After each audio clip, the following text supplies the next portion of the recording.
Quando eu tinha 21 anos, eu acabei engravidando sem nenhuma estrutura financeira e nenhum planejamento. O meu esposo, ele era também muito jovem, não tinha nenhuma maturidade. Com isso, a gente acabou indo morar de favor na casa de uma parente minha. Acabei tendo meu filho naquela situação. Com o tempo, meu esposo até conseguiu um emprego, nós conseguimos alugar nossa primeira casa, fomos morar junto. Sem nenhuma estrutura financeira, né, a gente acabou acarretando mais dívidas, compromissos que a gente não conseguia arcar. Havia traições, irresponsabilidades. Todas as vezes eu que corria atrás de arcar com as contas, com as dívidas, porque se dava bem, se não dava, ele não se importava, ele não estava nem aí.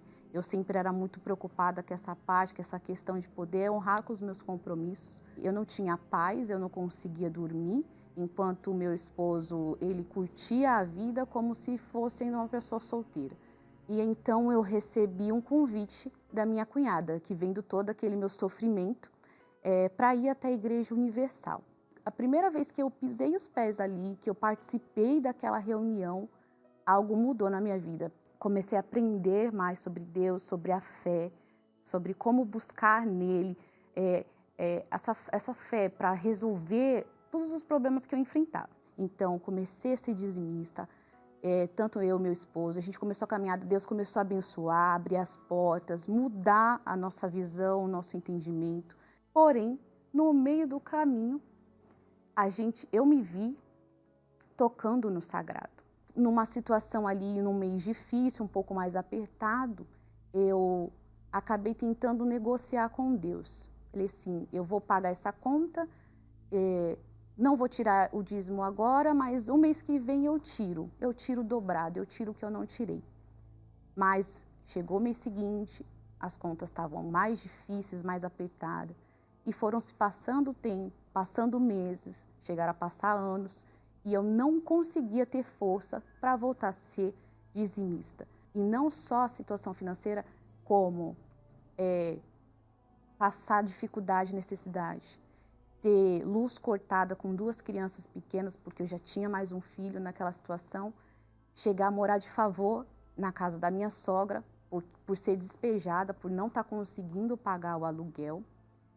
E não só isso, como eu já achava que eu já estava vivendo a pior fase de novo da minha vida, eu descobri uma traição do meu esposo. Para mim foi o fundo do poço, porque aquela esperança que eu encontrei o dia que eu pisei o primeiro dia que eu pisei o pé na igreja, ela sumiu da minha frente e eu achava que ali então já não tinha mais jeito. Deus me mostrou aonde é que eu estava errando.